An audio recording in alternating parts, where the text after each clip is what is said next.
రాజు ఇంటికి చాలా సంతోషంగా వచ్చి, ఓహో! నేను గెలిచాను. ఇక ఆ కావ్య ఇంటికి గాని, ఆఫీస్‌లో గాని అడుగు పెట్టదు అని చెప్పేసైతే అంటూ ఉంటాడు. ఆ మాటలు వినగానే అక్కడ ఉన్న అపర్ణాదేవి అయితే ఒక్కసారిగా షాక్ అయిపోతూ ఉంటుంది. ఇంతలో వాళ్ళ తాతయ్య గారు రాజు దగ్గరికి వచ్చి, "నీది ఒక గెలుపేంట్రా? నిన్ను నా మనవడు అనుకోవడానికి నాకే చాలా సిగ్గుగా ఉంది" అని చెప్పేసైతే అంటూ ఉంటాడు. ఆ మాటలు వినగానే ఇంట్లో ఉన్న వాళ్ళందరూ అయితే ఒక్కసారిగా షాక్ అయిపోతూ ఉంటారు. "అవునురా! నీది ఒక గెలుపంటార్రా ఎవరైనా? నువ్వు కావ్య వేసిన డిజైన్స్ దొంగతనంగా దొంగలించి అక్కడ ఉన్న వాళ్ళందరి దగ్గర ప్రెజెంట్ చేసి నువ్వు గెలిచావు. అంతేగాని నీ స్వయంకృతంగా నువ్వు ఎప్పటికీ గెలలేదు" అని చెప్పేసైతే అంటూ ఉంటాడు.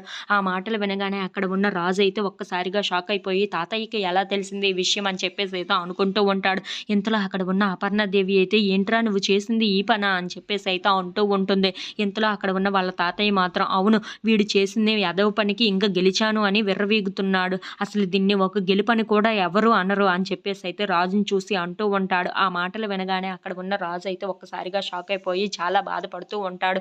ఇంతలో అది చూసిన వాళ్ళ బామ్మ అయితే రాజు దగ్గరికి వచ్చి, "నువ్వు చేసింది చాలా పెద్ద తప్పు. అయినా సరే ఇంకా కావ్యని అర్థం చేసుకోకపోతే నిన్ను ఎలా ఏమనాలో నాకు అర్థం కావటం లేదు. ఇకనైనా తనని అర్థం చేసుకొని కావ్యని ఇంటికి తీసుకొని రారా.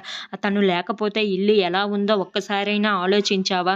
కావ్యని ఇంటికి తీసుకొని వస్తే చాలా సంతోషంగా ఉంటుంది రాజు" అని చెప్పేసైతే వాళ్ళ బామ్మగారు చెప్తూ ఉంటారు. ఆ మాటలు వినగానే అక్కడ ఉన్న రాజు మాత్రం ఏమీ పట్టించుకోకుండా సైలెంట్‌గా ఉండిపోతాడు. అది చూసిన వాళ్ళందరూ అయితే రాజు తీసుకొని రారా అని చెప్పేసైతే అంటూ ఉంటారు.